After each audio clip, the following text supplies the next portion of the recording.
Bonjour à tous les amis, bienvenue dans un nouvel épisode du débrief de Bertie. Donc aujourd'hui, on va faire un spécial Atlético de Madrid.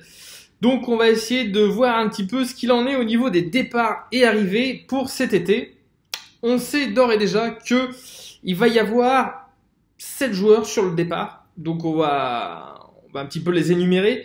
Donc on va avoir Hernandez qui va partir au Bayern Munich, Godin qui risque de partir à l'Inter de Milan, Juan Fran, l'arrière droit, qui ne souhaite pas prolonger son contrat.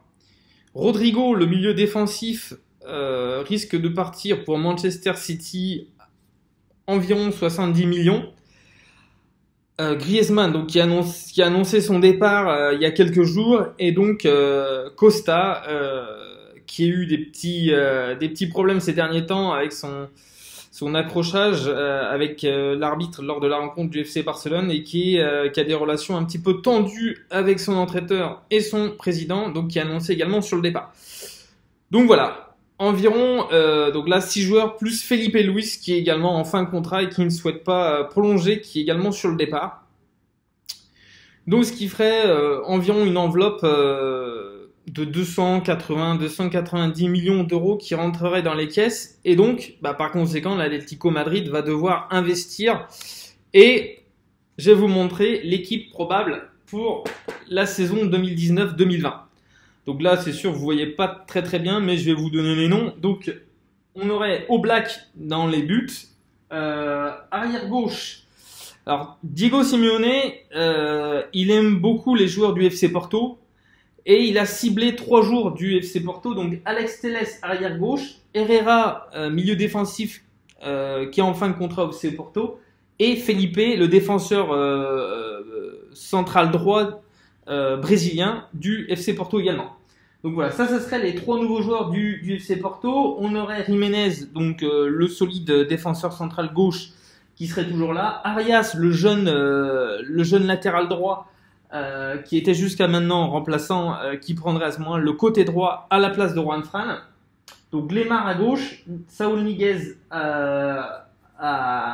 en milieu relayeur, Koké en milieu droit, et donc on aurait en attaquant donc une nouvelle attaque. Et bon, comme je vous l'ai expliqué dans les épisodes précédents, Cavani est annoncé fortement sur le départ du côté du PSG pour justement rejoindre l'Atlético de Madrid.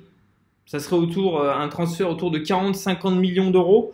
Et on aurait Dybala qui est souvent énuméré en instance de départ du côté de la Juve de Turin, qui n'est plus du tout désiré.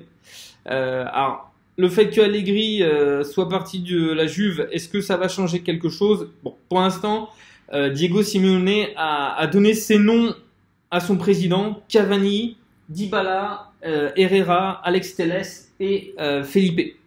Donc voilà un petit peu ce que ça donnerait probablement pour l'Atlético Madrid l'année prochaine, en sachant que bien sûr il y aura Morata. Donc ça serait possible de voir Cavani et Morata à la pointe de l'attaque de l'Atlético Madrid l'année prochaine. Au niveau des joueurs, ça représente un total d'environ 180 millions d'euros en achat, donc ce qui laisse encore derrière environ 110 millions pour acheter d'autres joueurs. Donc il y a d'autres joueurs qui sont ciblés: Thauvin de Marseille et James Rodriguez du Bayern Munich, mais James Rodriguez c'est un peu cher. Donc voilà, mais on est sûr que du côté de l'Atlético Madrid, l'été va être mouvementé et qu'il va y avoir des arrivées. Des arrivées après de nombreux départs, il va y avoir de nombreuses arrivées. Voilà, merci à tous de m'avoir suivi. Je vous dis à bientôt pour un prochain débrief de Bertie, et continuez à me suivre. Bye bye.